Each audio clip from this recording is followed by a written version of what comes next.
السلام علیکم ورحمۃ اللہ۔ دوستو، 12 ربیع الاول یہ تاریخ آقا نامدار احمد مجتبیٰ محمد رسول اللہ صلی اللہ علیہ وسلم کی یوم پیدائش اور آج کا دن بہت ہی خصوصیت والا دن ہے، اور اس دن آقا نامدار احمد مجتبیٰ محمد رسول اللہ صلی اللہ علیہ وسلم روزہ رکھتے تھے، پیر کے دن کا روزہ رکھتے تھے۔ نبی پاک صلی اللہ علیہ وسلم وہ ہستی ہیں جو کہ 570 عیسوی میں عرب کے شہر مکہ میں پیدا ہوئے، اور ان کے دادا کا نام عبد المطلب تھا، ان کے والد صاحب کا نام حضرت عبداللہ تھا، اور ان کی والدہ کا نام بی بی آمینہ تھا۔ تو اس گھر کے اندر یہ ہمارے نبی صلی اللہ علیہ وسلم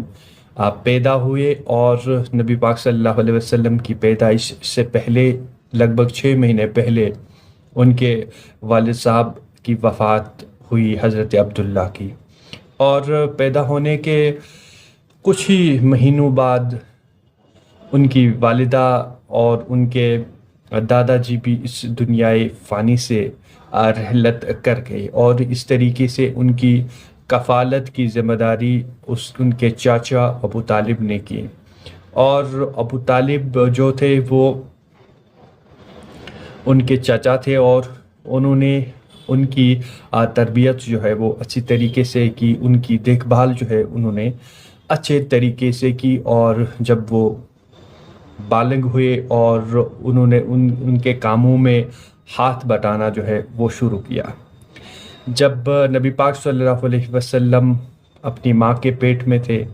تو اس خاندان کے اندر اللہ تعالیٰ کی عظمتیں، اللہ تعالیٰ کی رحمتیں اور برکتیں جو ہے وہ نازل ہونا شروع ہو گئی تھی، اور جناب نبی پاک صلی اللہ علیہ وسلم جب پیدا ہوئے بچپن سے ہی وہ سادگی پسند تھے،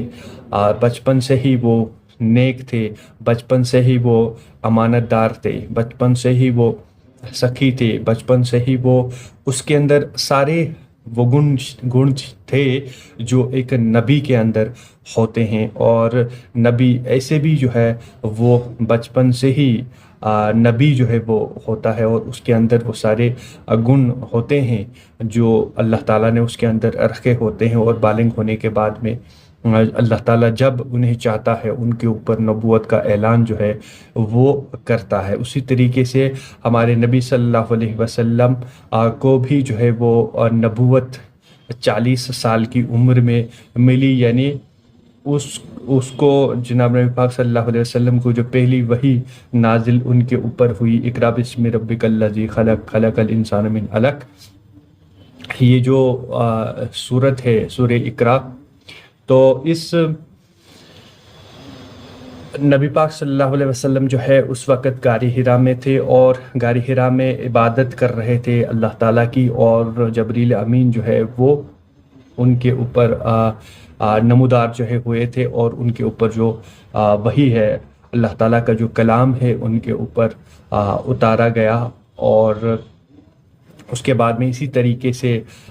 رفتہ رفتہ آہستہ آہستہ جو ہے نبی پاک صلی اللہ علیہ وسلم کے پاس جو ہے وہ آتے رہے، وہ اللہ تعالیٰ کا حکم، اللہ تعالیٰ کا جو کلام جو کہ آج قرآن پاک کی شکل میں موجود ہے، اور ان کو جو ہے وہ باتیں جو ہے وہ بتاتے رہے، وہ تعلیم انہیں دیتے رہے، جو تعلیم اللہ تعالیٰ نے انہیں سکھائی، اور وہ تعلیم جو ہے وہ جبریل امین کے تھرو بھی آتی رہی، وہ تعلیم جو ہے ان کو خواب کے تھرو بھی آتی رہی۔ اسی طریقے سے جو ہے ہمارے ان کے جتنے بھی جو آس پاس کے لوگ جو ہیں ان سے دعوت و تبلیغ کا کام جو ہے وہ شروع کیا، اور ان کے گھر والوں میں سے کچھ لوگوں نے جو ہے وہ دین کی دعوت کو انہوں نے قبول کیا، اور کچھ لوگ ایسے رہے کہ وہ دین کی دعوت سے جو ہے انہوں نے منہ جو ہے وہ افیئر لیا، اللہ تعالیٰ نے ان کی قسمت میں ہدایت نہیں لکھی تھی. جیسے ان کی جو کفالت جس چاچا نے کی ابو طالب نے، انہوں نے بھی جو ہے وہ ایمان ان کے اوپر نہیں لایا تھا. ابو جہل ہیں، ابو لہب ہیں، جو کہ اس کے بہت بڑے دشمن تھے. انہوں نے طرح طرح سے ان کو جو ہے وہ ستایا، طرح طرح سے ان کو جو ہے وہ پریشان کیا.